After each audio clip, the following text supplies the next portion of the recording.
OSU Enterprise Budget Software is designed to facilitate the development of budgets that are appropriate to a geographic region. Users are allowed to override defaults with their own values to totally customize a budget if your experience and farm records indicate different values and production practices. Our intent is to provide a software experience that is flexible and user-friendly, and at the same time provide you, the user, an educational tool and resource. Before you get started, you are encouraged to check the macro settings within Microsoft Excel.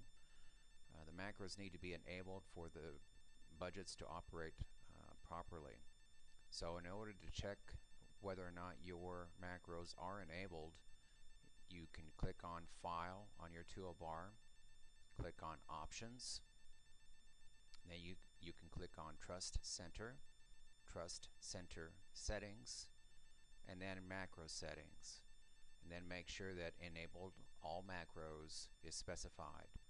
Click OK, and then OK to exit out those forms, and now you're ready to start using our budgets. Next, let us open up a budget file, and in this case I'm going to open up a subdirectory that contains all of my budget files. And let's go ahead and open up wheat. That is one of 26 different commodities that's in our budget set. Go ahead and open that up. And you'll see very quickly that we have an opening menu. This is one of several different pop-up forms that we have in our budget software.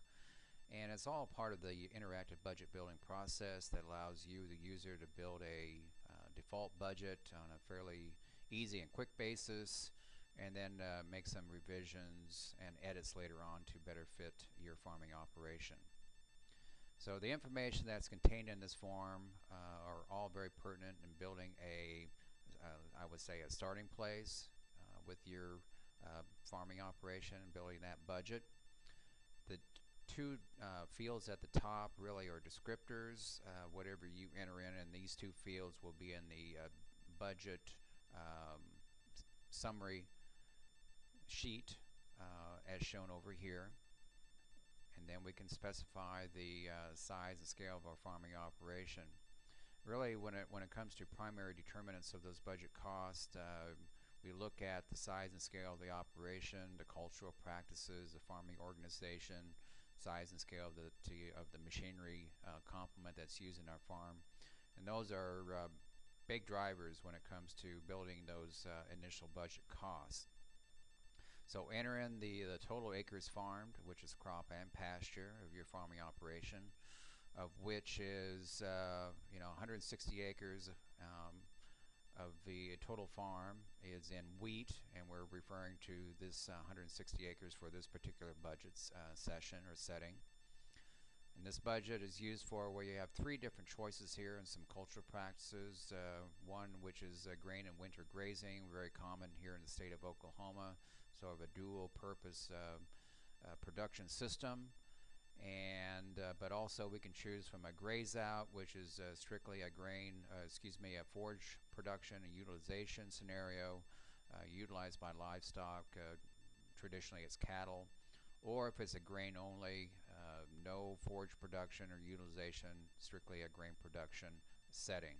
But let's go ahead and leave it on this dual production system of grain and some winter grazing opportunities. And then you can choose the county where most of your operation is located at. Now, of course, you can see here we start out with Garfield County, Garfield being one of 77 counties here in the state of Oklahoma. But of course, given your farming operation, you can choose from a whole series of all 77 counties here in the state of Oklahoma with this drop-down box. And so if your operation is in Tillman County, that's fine and good. And how this is really important is that it will determine the initial default yields that are built into the base budget. Tillman County being a part of the Southwest Crop Reporting District, and it will use that either 5 or 10 year average for that crop reporting district, of which Tillman County is a part of, for that initial default yield. Then you look at the tenure situation that this particular budget alludes to.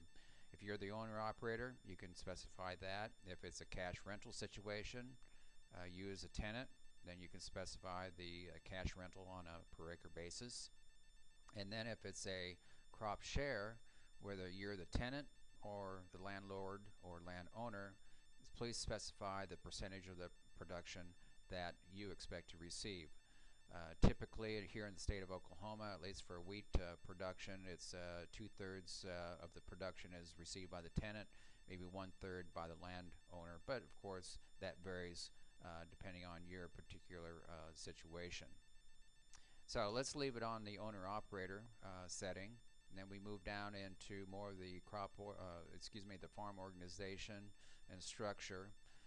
Whether it's a dryland or irrigated setting, whether the farm organization is diversified, meaning wheat is one of several crops that are grown on this 1,000-acre farm, or whether it's a predominantly wheat farm of which 160 acres is just part of that. So if you have any questions as to really what we mean by specialize and diversify, you can always click on this little question mark button over here, and it very quickly tells you what those terms do mean.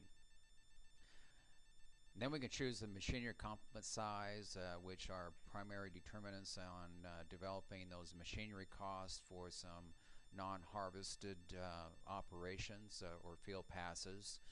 And what we mean by either small, medium, or large is also defined here by clicking on this, and small being anything over, under 100 horsepower tractors. That's the largest tractors used on the farm. Medium being 160, or at least in that ballpark, maybe a front wheel assist, and large being four-wheel drive equipment. So those will help you at least get a good start in determining what those machinery costs either could or should be.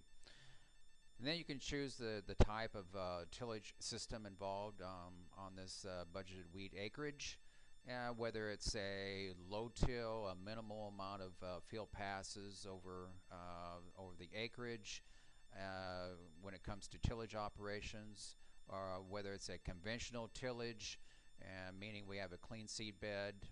The primary instrument of controlling weeds is via some passes over the soil, primary and secondary.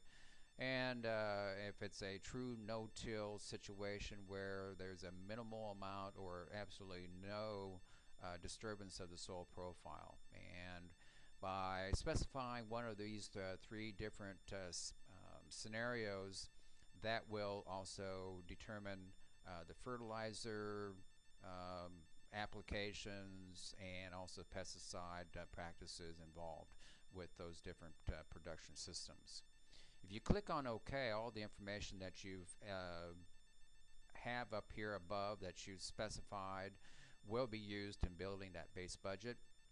And then, of course, if you choose cancel, it essentially ignores all the changes that you made, and it reverts back to the initial information that was contained in this pop-up menu when we first began. So let's go ahead and click on OK. In our next session, we will look at some of the content and features that can be found in our budget software, and how you will be able to revise the numbers that are shown here to better fit your farming operation.